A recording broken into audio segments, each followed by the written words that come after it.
அப்பா கொஞ்சம் ஃபிட்டு, எங்க அம்மா ரொம்ப ஸ்ட்ரிக்ட். பின்னாடி தெரிய வேணாம், நீ நடைய கொஞ்சம் கட்டு.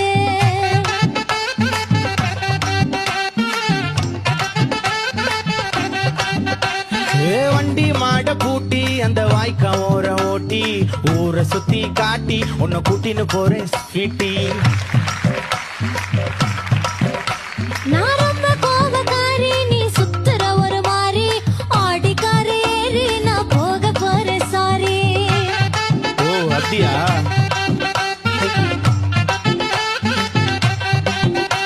நான் வைக்க மாட்டேன் தாடி, நீ வேணா எனக்கு போடி. இந்த மாமாவை தான் தேடி உன் தங்கச்சி வர ஓடி. ஏ நான் வேணா சொன்ன சும்மா, நீ கோச்சிக்காத அம்மா. உன்னை மட்டும் தாண்டா பிடிக்கும்.